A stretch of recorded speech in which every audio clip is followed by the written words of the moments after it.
wabarakatuh. Perkenalkan, nama saya Amelia Desri Fitriani dari kelas AK20E di Universitas Nusa Putra. Di video kali ini saya akan menjelaskan tentang laporan laba rugi konferensif, dan laporan perubahan modal atau ekuitas.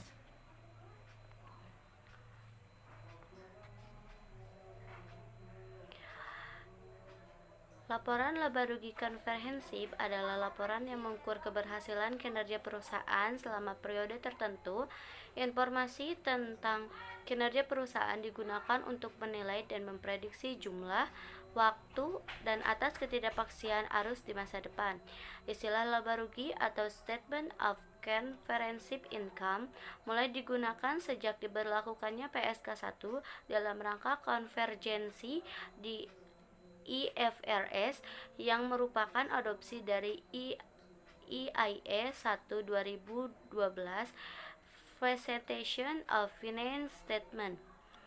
Laporan laba rugi konferensif sering digunakan oleh pengguna keuangan antara lain investor, kreditor, dan manajemen. Dan laporan perubahan modal atau ekuitas merupakan salah satu laporan keuangan yang harus dibuat oleh perusahaan yang menggambarkan peningkatan atau penurunan aktiva bersih atau kekayaan selama periode yang bersangkutan berdasarkan prinsip pengukuran tertentu yang dianut. Dan ada pembahasan secara mendetailnya. Pembahasan pertama yaitu tentang laporan laba rugi konferensif. Laporan laba rugi konferensif adalah laporan yang mengukur keberhasilan kinerja perusahaan selama periode tertentu. Informasi tentang kinerja perusahaan digunakan untuk menilai dan memprediksi jumlah dan waktu atas ketidakpastian arus di masa depan. Istilah laporan laba rugi konferensif atau Statement of Conference Income mulai digunakan sejak diberlakukannya PSK 1 dalam rangka konvergensi di IFRS yang merupakan adopsi dari IAE 1 2012 Presentation of Financial Statement. Laporan laba rugi sering digunakan oleh beberapa pengguna keuangan antara lain investor, manajemen, dan kreditor. Tujuan laporan laba rugi konferensif adalah untuk memberikan informasi tentang kinerja keuangan selama periode usaha tertentu. Keterbatasan laporan laba rugi konferensif. Pertama, hasil laporan dari penghasilan dan beban tidak bisa diukur dengan andal, sehingga tidak bisa dimasukkan ke dalam laporan laba rugi lainnya. Kedua, penghasilan atau laba yang dilaporkan akan berpengaruh dengan metode akuntansi yang digunakan, sehingga beda metode hasilnya akan berbeda. Ketiga, pengukuran penghasilan dan beban laba melibatkan pertimbangan manajemen. Dan yang selanjutnya ada kegunaan laporan laba rugi konferensif. Pertama, mengevaluasi kinerja di masa lalu perusahaan. Kedua, memberikan dasar untuk memprediksi kinerja di masa depan. Ketiga, membantu menilai risiko atau ketidakpastian pencapaian di masa depan.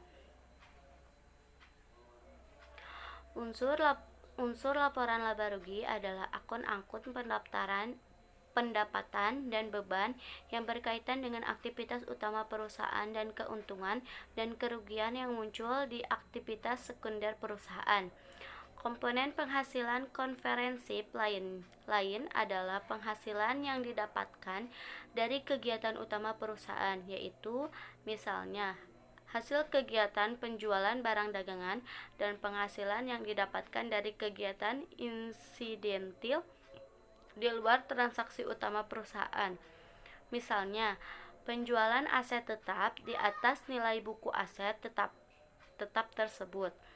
Penghasilan seperti ini dikenal dengan sebutan keuntungan gain. Oleh karena itu, penghasilan dapat dibagi menjadi dua, yaitu pendapatan dan keuntungan. Operasi yang dihentikan adalah komponen dalam perusahaan yang lepas atau dimiliki untuk dijual, yang biasanya merupakan bisnis yang mewakili lini usaha atau area geografi operasi utama yang terpisah, bagian dari rencana tunggal terkoordinasi untuk melepaskan lini usaha atau area geografis utama yang terpisah, dan akuisisi untuk dijual kembali, yaitu entitas anak yang diperoleh secara khusus dengan tujuan dijual kembali. Terdapat dua format dalam penyusunan laporan laba rugi. Pertama, ada yang bentuk tunggal dan ada yang berbentuk ganda. Nah, di sini saya telah membuat satu contoh soal laporan laba rugi komprehensif yang berbentuk tunggal. Nah, di sini ada akun pendapatan. Akun pendapatan ada HPP, ada laba bruto. Pendapatannya 468.000 dan HPP-nya 294.000. Pendapatan dikurangi HPP, jadi laba brutonya 174.000. Ada pendapatan lainnya sebesar 66.920 dikurangi 10.800 biaya distribusi, dikurangi biaya administrasi sebesar 24.000, dikurangi kembali biaya beban lain-lain sebesar 2.520, dan beban pendanaan sebesar 9.600. Laba bruto dikurangi dari hasil beban-beban tersebut ditambah beban-beban tersebut jadi 194.000. Itu jadi laba sebelum pajak. Laba sebelum pajaknya jadi 194.000. Ada beban pajak penghasilan dikurangi laba sebelum pajak dikurangi beban pajak penghasilan 48.500 jadi 145.500. Dan ada pendapatan komprehensif lainnya setelah pajak. Antara lainnya ada kerugian aset keuangan tersedia dijual sebesar 17.400, dikurangi surplus revaluasi aset tetap sebesar 600, jadi 16.800, dikurangi yang di atas tadi laba tahun berjalannya 145.500 jadi 128.700. Dan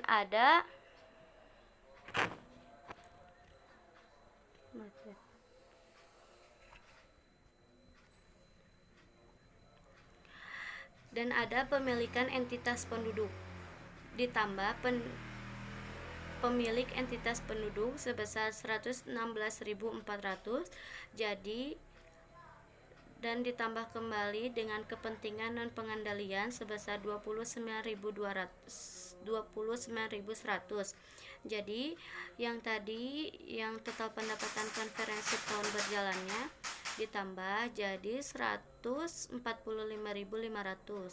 dan ada jumlah laba rugi komprehensif didistribusikan kepada pertama ada pemilik entitas penduduk induk sebesar 100.000, 2.960, dan kepentingan non pengendalian sebesar 25.740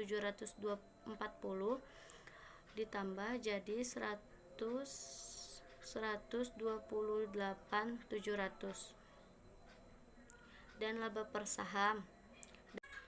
Laba per saham yaitu dasar dan dilusian sebesar 0,23. Dan pembahasan kedua yaitu laporan perubahan modal atau ekuitas. Laporan perubahan modal atau ekuitas adalah merupakan salah satu dari laporan keuangan yang harus dibuat oleh perusahaan yang menggambarkan peningkatan atau penurunan aktiva bersih atau kekayaan selama periode yang bersangkutan berdasarkan prinsip pengukuran tertentu yang dianut. Tujuan laporan perubahan ekuitas: pertama, untuk mengetahui modal dan keuntungan yang dihasilkan di dalam satu periode. Kedua, sebagai informasi tentang naik turunnya perubahan modal. Ketiga, untuk mengetahui aktivitas apa saja yang terjadi mencakup pembiayaan, investasi, dan laba yang dihasilkan dalam masa waktu tertentu. Keempat, menjadi laporan saat terjadinya perubahan kerja. Dan selanjutnya sebagai sumber informasi terkait dengan data keuangan. Dan yang selanjutnya mengetahui aktivitas pembayaran dan investasi. Dan yang terakhir merekam dana dan yang diperoleh dalam suatu periode akuntansi. Rumus dari perubahan modal atau ekuitas. Pertama, jika saldo laba,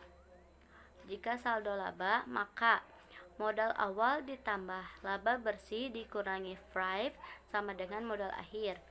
Jika saldo rugi, maka modal awal ditambah rugi bersih dikurangi FRIF sama dengan modal akhir.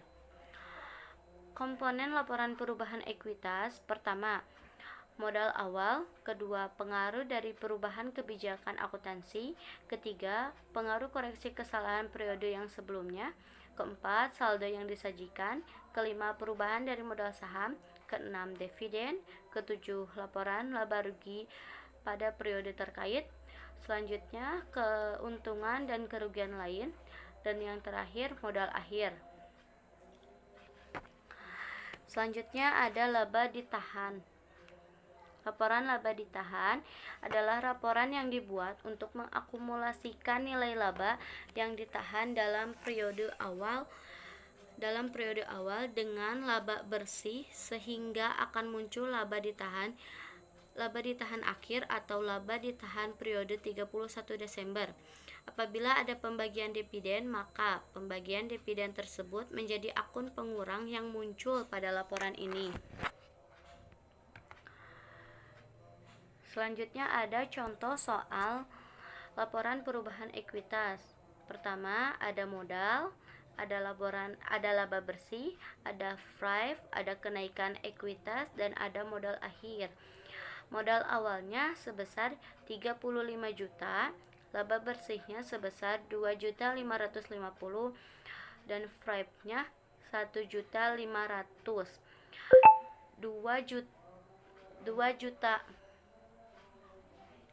2.550.000 dikurangi 1.500.000 jadi 1.050.000. 35 juta dikurangi 1.050.000 ditambah 1.050.000 sama dengan 36.050.000. Kesimpulannya, laporan laba rugi konferensif adalah salah satu laporan keuangan yang mengukur seberapa besar keberhasilan perusahaan dalam periode tertentu. Kedua, laporan laba rugi konferensif sering digunakan oleh beberapa pengguna laporan keuangan, yaitu seperti investor, kreditor, dan manajemen.